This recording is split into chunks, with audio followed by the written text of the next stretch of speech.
Hello and welcome to our channel ADP services. अगर आप India में काम करते हैं तो यह न्यूज आपके लिए है। ये बात आपकी नेक्स्ट सैलरी हाइक से जुड़ी है। इंडिया अपने लेबर लॉज में बड़ा बदलाव करने जा रहा है।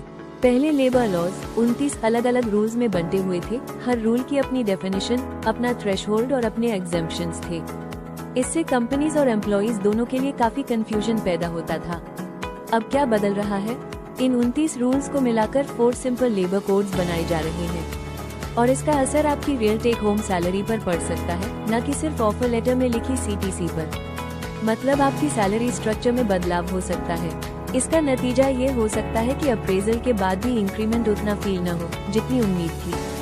हालांकि यह पूरी तरह इस बात पर डिपेंड करता है कि आपकी कंपनी कैसे रिएक्ट करती है।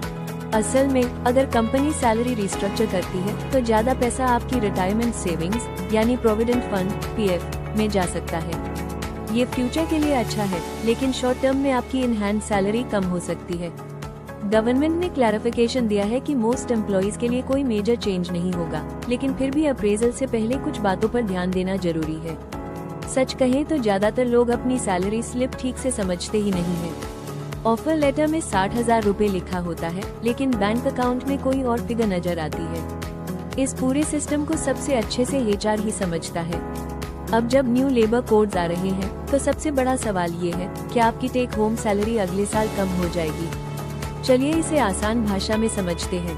अभी क्या सिस्टम है? कंपनीज आपकी सैलरी को अलग अलग पार्ट्स में बांटती हैं। बेसिक पे, अलाउंसेस, बोनस और डिडक्शंस जैसे PF। ज्यादातर कंपनीज बेसिक सैलरी कम रखती हैं, क्योंकि PF बेसिक सैलरी से जुड़ा होता है।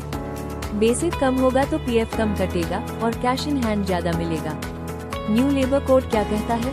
इसके अनुसार बेसिक सैलरी कम से कम टोटल CTC का 50% होनी चाहिए। इसका मतलब ये है कि कई लोगों की बेसिक सैलरी बढ़ेगी और साथ ही PF और दूसरे बेनिफिट्स की डिडक्शंस भी बढ़ेंगी। नतीजा टेक होम सैलरी कम हो सकती है, लेकिन एक क्लैरिफिकेशन भी आया है। अगर आपका PF पहले से ही 15,000 रूपए के कैप पर कैलकुलेट हो रहा है तो ज्यादा फर्क नहीं पड़ेगा। उदाहरण के लिए, अगर आपकी बेसिक सैलरी 15,000 रूपए है तो PF का 12% यानी 1,800 रूपए कटता है। ये रूल न्यू कोड के बाद भी सेम रहेगा। इससे ज्यादा PF देना अब भी वॉलंटरी ही होगा। गवर्नमेंट का एग्जाम्पल समझिए। मान लीजिए आपकी मंथली सैलरी 60,000 रूपए है। इसमें 20,000 रूपए बेसिक पे है और 40,000 रूपए अलाउंसेस है। PF डिडक्शन फिर भी 1,800 रूपए ही रहेगा। इसका मतलब आपकी टेक होम सैलरी लगभग 56,000 रूपए रहेगी और न्यू रूल्स के बाद भी इसमें कोई खास बदलाव नहीं होगा। लेकिन एक कैच है, हर एम्प्लॉय इस इम्पैक्ट से बच नहीं पाएगा। कुछ एम्प्लॉयर सैलरी स्ट्रक्चर को पूरी तरह रिस्ट्रक्चर कर सकते हैं ताकि 50% बेसिक रूल पूरा हो सके। इससे PF, ग्रेट्युइटी और लीव रिलेटेड कैलकुलेशंस बढ़ सकती हैं और आपकी इन हैंड सैलरी घट सकती है। तो इसका आपकी नेक्स्ट अप्रेजल पर क्या असर पड़ेगा? अगर कंपनी सैलरी स्ट्रक्चर सेम रखती है तो आपको पूरा इंक्रीमेंट फील होगा, लेकिन अगर कंपनी स्ट्रक्चर में बदलाव करती है तो हो सकता है कि हाइक पेपर पर अच्छा दिखे, लेकिन बैंक अकाउंट में उतना रिफ्लेक्ट न हो। बॉटम लाइन, क्या आपकी टेक होम सैलरी अगले साल कम होगी? शायद हाँ, शायद नहीं। ये पूरी तरह इस बात पर डिपेंड करता है कि आपकी कंपनी सैलरी स्ट्रक्चर को कैसे हैंडल करती है।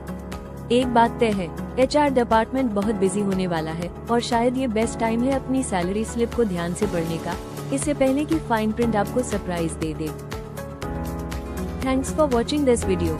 If you like this video please like, comment, share and subscribe to our channel EDP services. Till then stay informed, stay compliant and stay connected with EDP services.